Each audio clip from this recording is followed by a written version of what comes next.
오늘은 출애굽기 성경공부 출애굽기 27장 제목은 번제단과 성막들과 등불 관리, 번제단, 제단, 그 다음에 성막들, 등불, 거기에 대해서 이제 말씀을 드리겠습니다.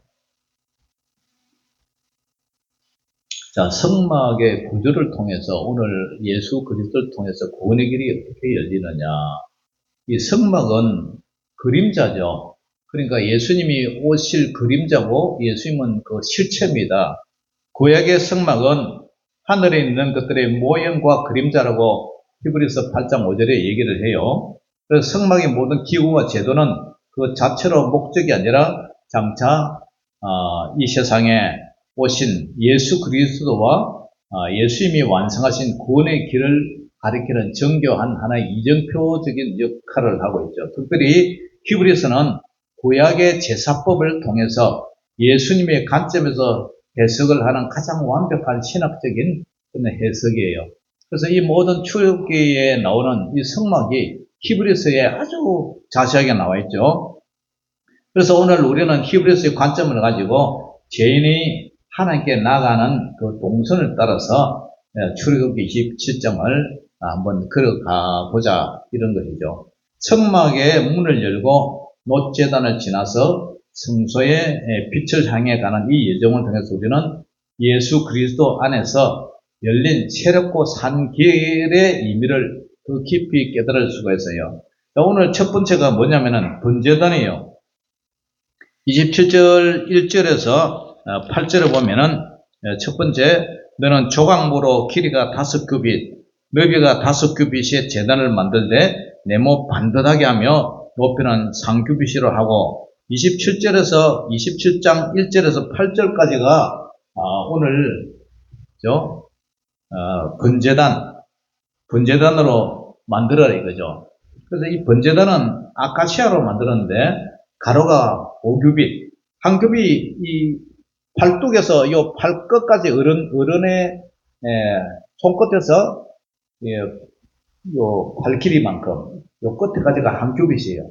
그래서 이게 보통 길이가 뭐 사람마다 좀 차이 나지만 42.5에서 한 45cm 그 정도 돼요. 그래서 보통 42.5cm로 볼 때에 이게 가로가 5규빗, 세로가 5규빗, 가로 세로가 5규빗이니까 실제로 하면 2m 한 13 정도 돼요. 2m 13 정도. 그리고 높이가 3규빗이니까 42.5를 꼽으면은 약 1.3m 높이가. 여기 보면은 번제단이라고 여기 나와 있죠.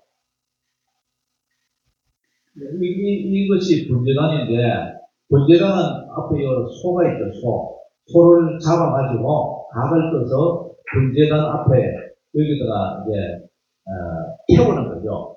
그리고 요 밴둘러 있는 이게 이제 성막들이고 성막도 울타리 이게 이제 광야에서 요즘 말하면 예배당이에요, 예배당. 하나님 앞에 제사를 드리는 예배당 성막인데 이 뱅 돌아가면서 이게 이제 울타리가 나와 있고 진천으로 된 울타리예요. 울타리에 이게 이제 이렇게 이제 고리가 있어서 받침대가 있고 고리가 있어서 이 울타리가 견고하게 이렇게 서 있죠. 그리고 이거 이제 소를 잡아 양을 잡고 이래서 이게 이제 번제단에다 태우죠. 태우면 하나님의 그 제사를 받았어요. 그래서 이 번제단을 지나면 물두멍이 있고, 그 다음에 이 성막이 있어요, 성막. 성막과 지성소로 나눠져 있어요.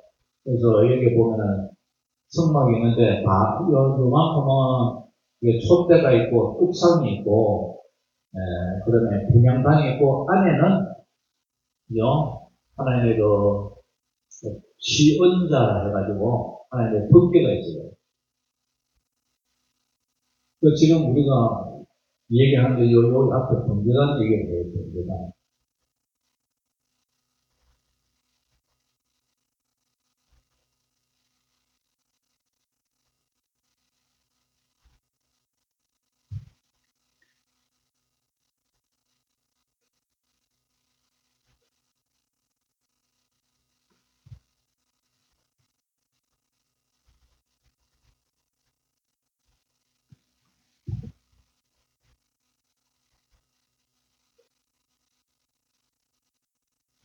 확대한 게 이제 성전들이죠. 사람들이 와서 레위인들이 짐승을 메고, 뜰, 요즘 말하는 마당이죠, 그죠? 마당. 예배당 마당처럼 있는 뜰이에요.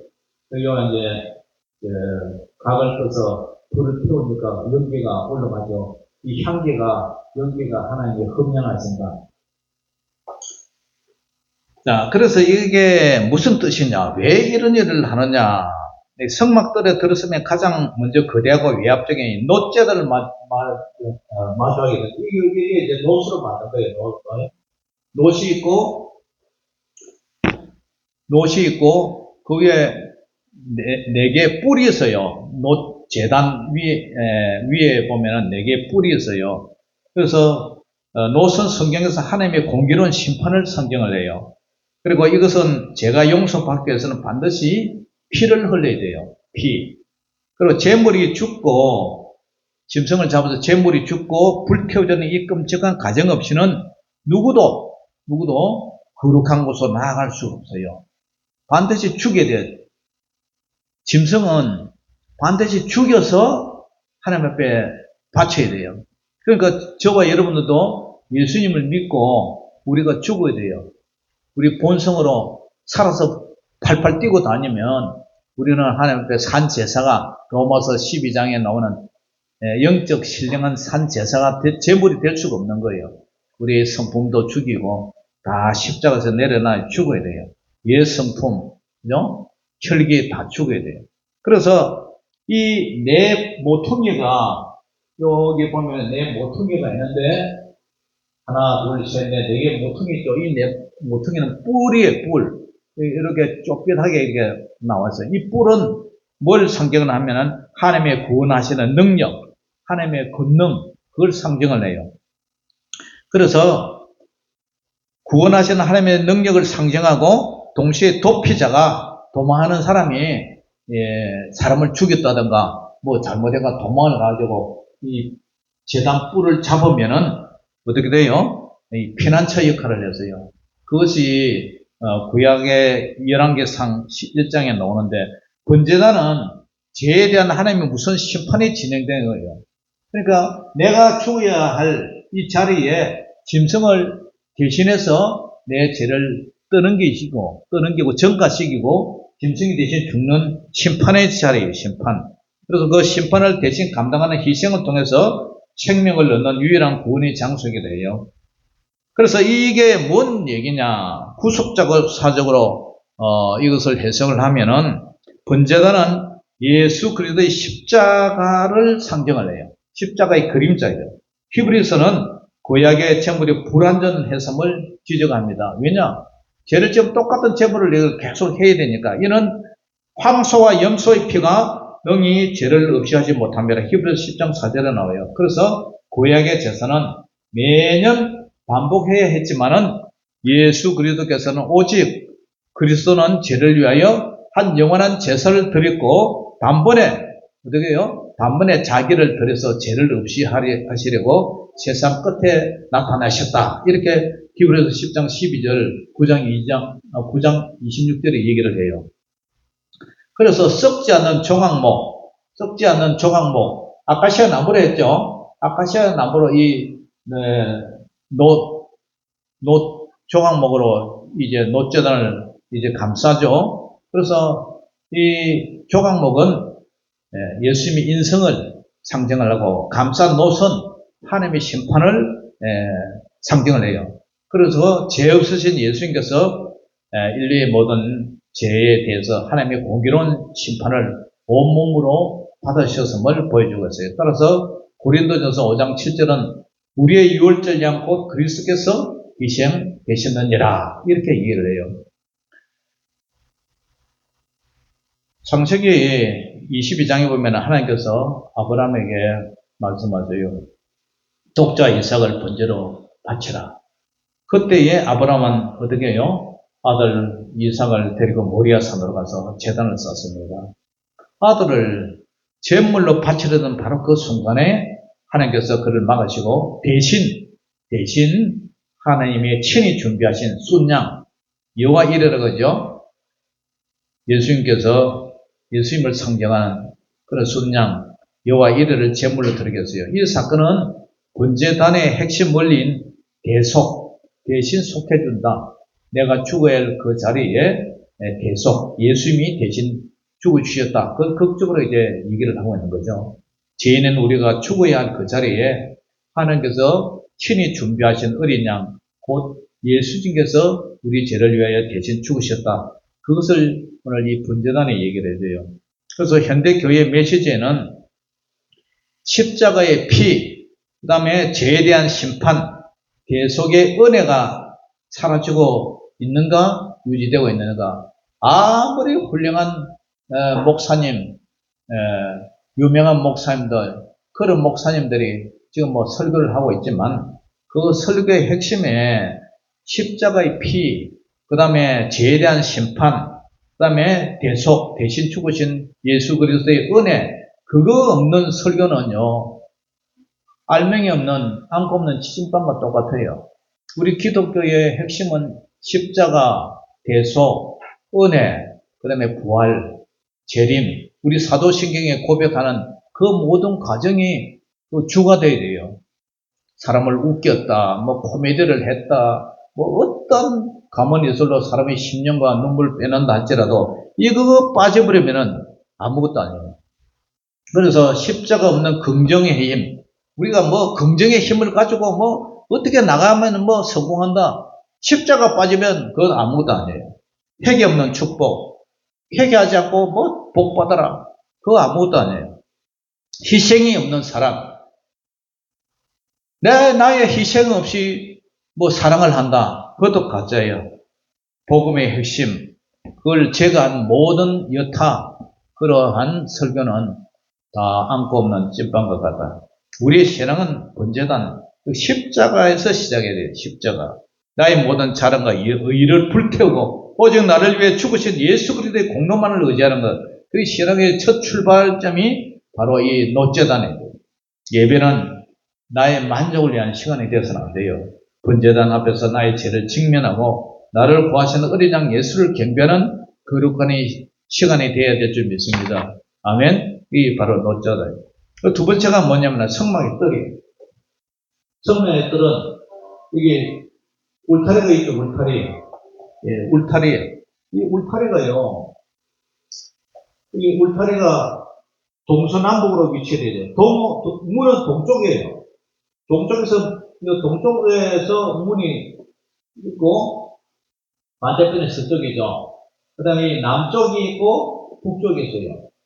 그래서 이 동쪽이 여기서 여기까지 직사각형으로 되어 있는 이쪽에 50규빗, 그 다음에 서쪽도 50규빗. 자, 저를 보세요. 보지 마시고 많이 드시면 좋다니까 내가 조금만 드시라 그랬잖아. 네. 항상 예배를 참고를 해야죠. 네?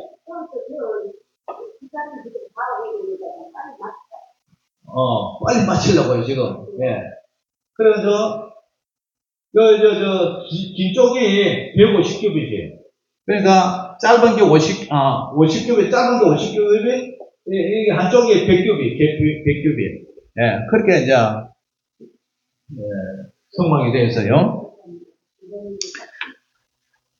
성막들의 높이는 출애굽기 27장 18절에 나오죠. 27장 18절에 한번 읽어봅니다. 시작. 뜰의 길이는 100규빗, 너비는 10규빗이요. 세마포 휘장의 높이는 5규빗. 이 울타리 높이가 5규빗. 그 받침은 노시며 성벽에 쓰는 모든 기구와 그 말뚝과 뜰의 포장 말뚝을 다 노소로 만들었다.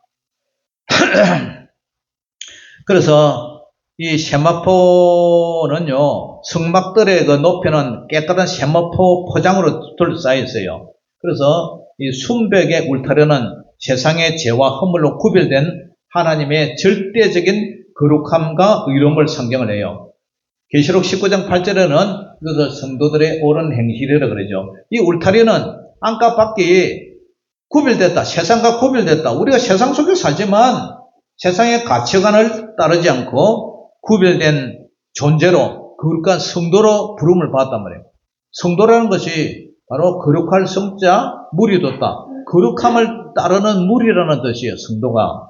그래서 하나님이 백성이 세상 속에 살지만 세상과 구별된, 그죠? 물이 선박이 배에 바다에 떠 있지만 바다에 짠물이 들어오면 안 되잖아요. 구별되어 있잖아요. 그거 마찬가지로 성막으로 들어가는 문은 동쪽에 딱 하나 문이 열려 있어요. 그래서 이는 구원에 이르는 길이 인간의 노력이나 여러 종교적 시도에 있지 않고 오직 하나님께서 정하신 유일한 길, 내가 곧 길이요 진리요 생명이니 나로 말미암지 않고는 아버지께 올 자가 없다. 문은 유일한 구원은 하나밖에 없어요.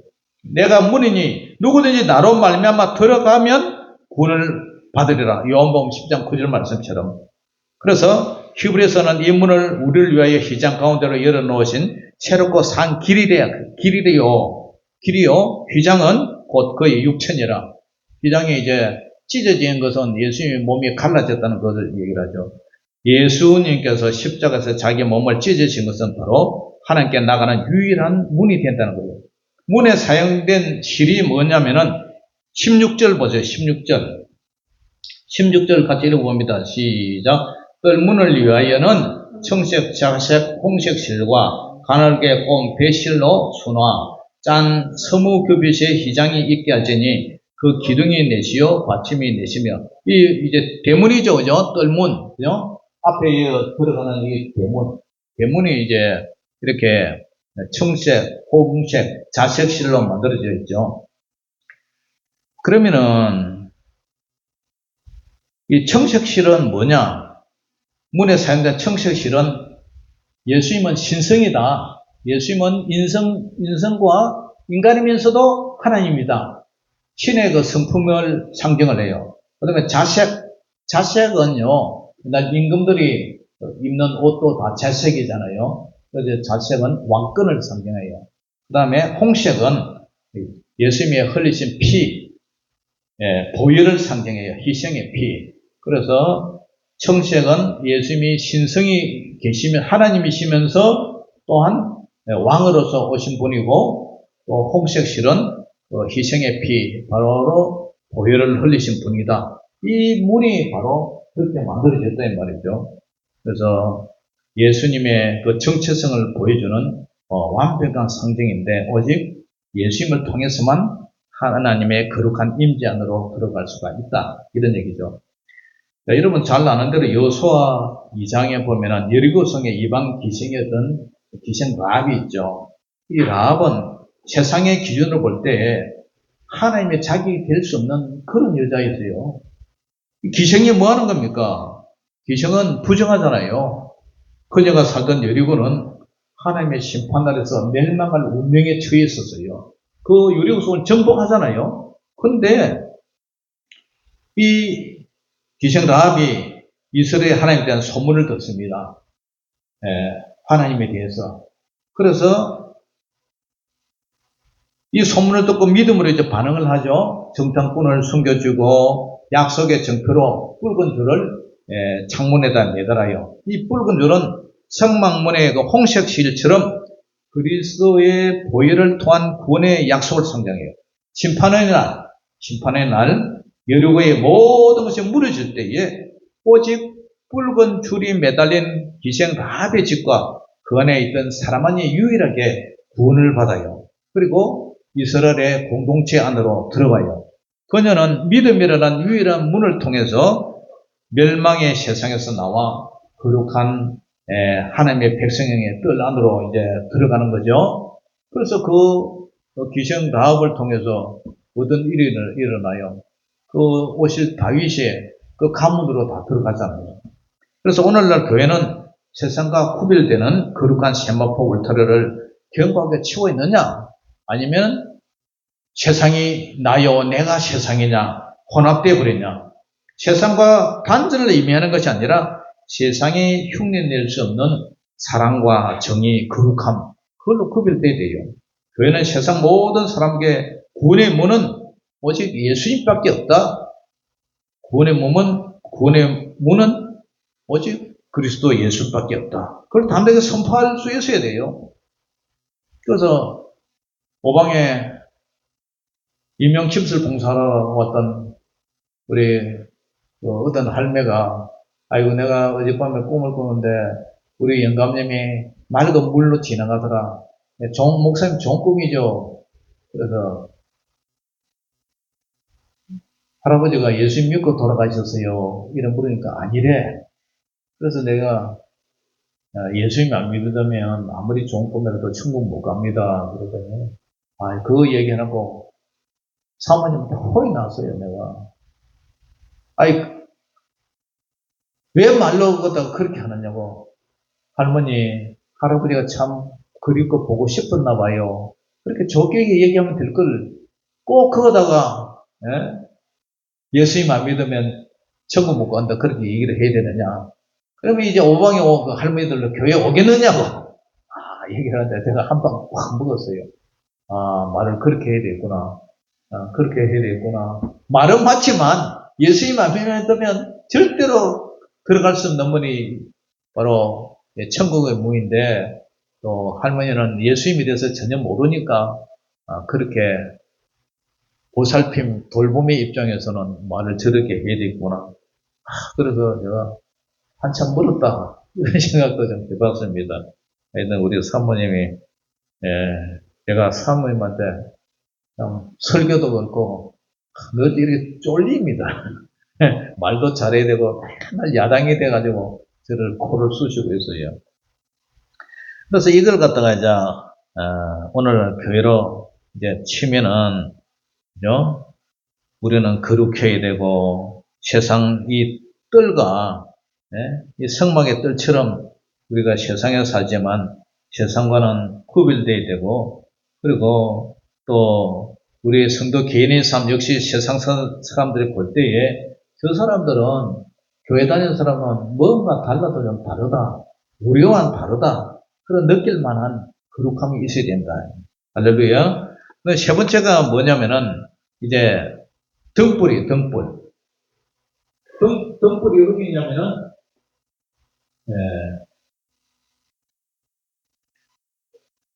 이제 등잔대인데,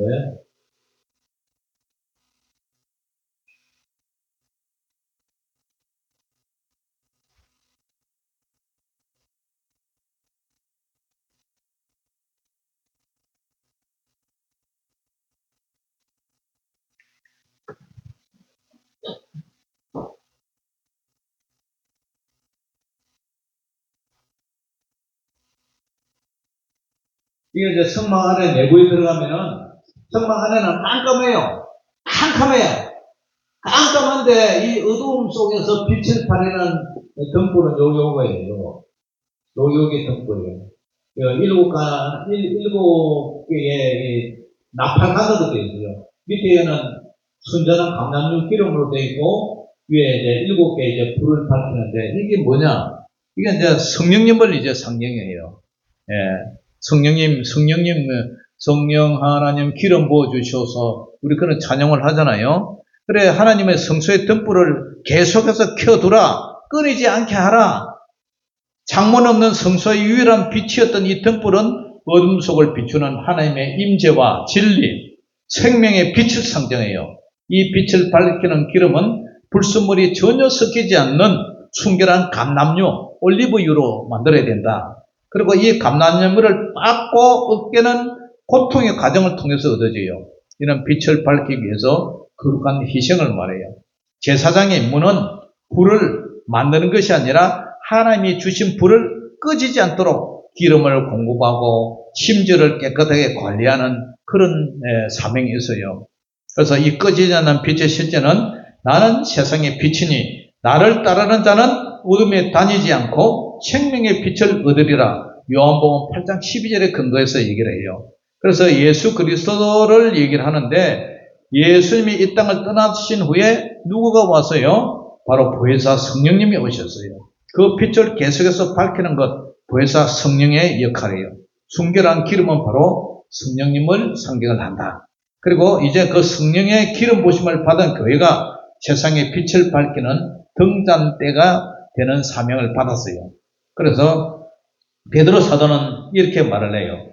너희는 택하신 족속이요 왕같은 제사장들이요 거룩한 나라요 그의 소유가 된 백성이니 이는 너희를 어두운 데서 제약된 어두운 데서 불러내어 그의 귀한 빛 바로 성령의 빛 천국의 빛 예수님의 빛으로 들어가서 아름다운 덕을 선포하게 하려 하십니다. 그렇게 얘기를 해요. 예수님의 성천 후에 제자들이 두려움 속에 숨었어요. 그러나 오순절날 그들에게 약속하신 성령, 성령의 기름 부으심, 성령의 임재가 임하자 그들은 완전히 딴 사람이 되었어요. 다음되게 복음을 전해요. 뿐만 아니라 그들의 말과 삶은 예루살렘의 영적 어둠을 밝히는 강력한 빛이 되었어요.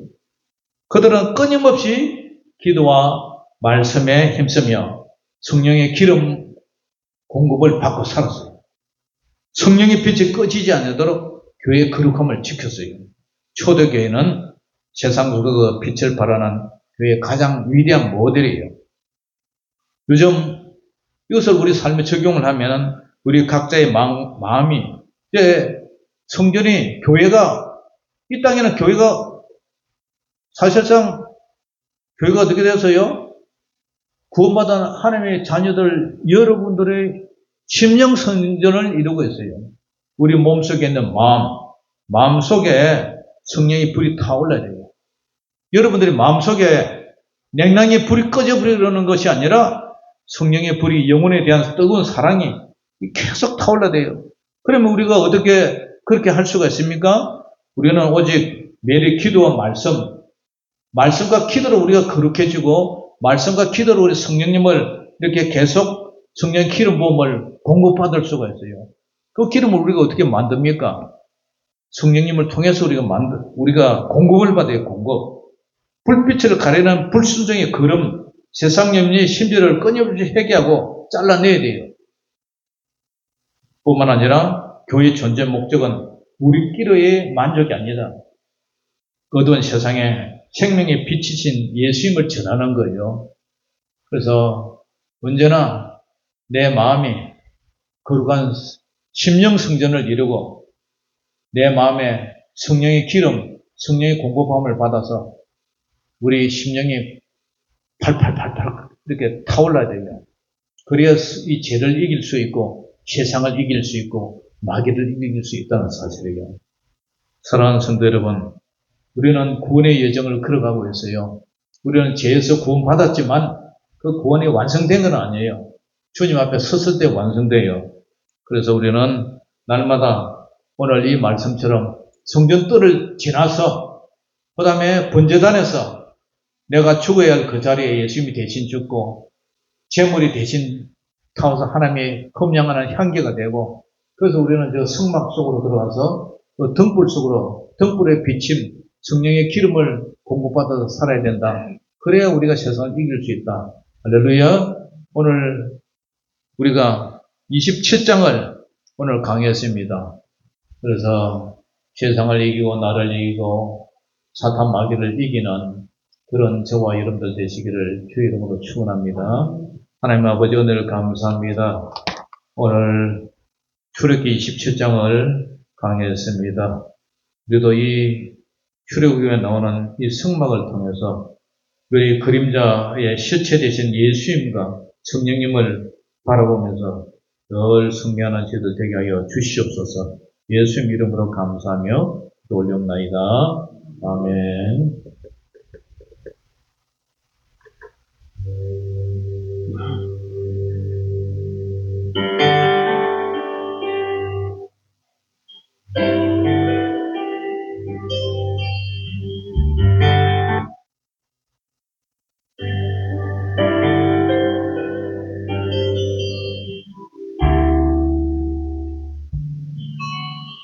보혈을 지나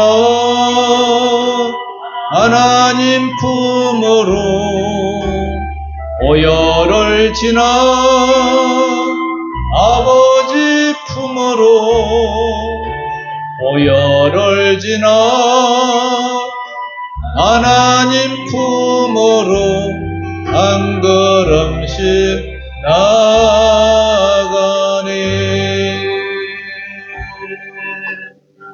보혈을 지나 하나님 품으로 보혈을 지나 아버지 품으로 보혈을 지나 하나님 품으로 한 걸음씩 나아가니 존귀한 주 보혈이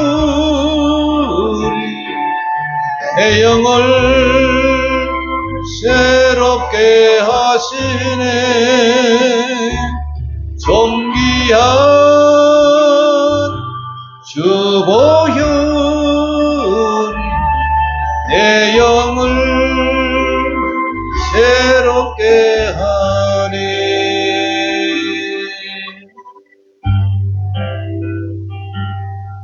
하나님 아버지, 은혜를 감사합니다. 주님께서 은혜를 베풀어 주셔서 이제 9월을 건너서 10월달로 향하고 있습니다. 하나님, 9월달도 유정의 미를 잘 이렇게 마치게 하시고 또 새로 만난 10월달을 통해서 하나님의 영광과 저희들의 모든 계획이 주 안에서 잘 성취되게 하여 주시옵소서. 살아난 양떼들, 아버지 세상에 살면서 여러 가지 환난과 공고를 당하지만 담대하여 세상을 이길 수 있도록 또 주님을 의지하는 모든 친백성 되게 하여 주시옵소서. 지금은 우리 주 예수 그리스도의 원하신 은혜와 아버지 하나님의 무하신 사랑하심과 성령님의 감화감동 내주 교통 역사하신 은혜가 오늘 세상 속으로 집으로 돌아가는 모든 성도들의 머리 위에 그들의 생업과 가정과 또 자녀들 위해 이제로부터 영원토록 항상 함께 있을지어다. 아멘.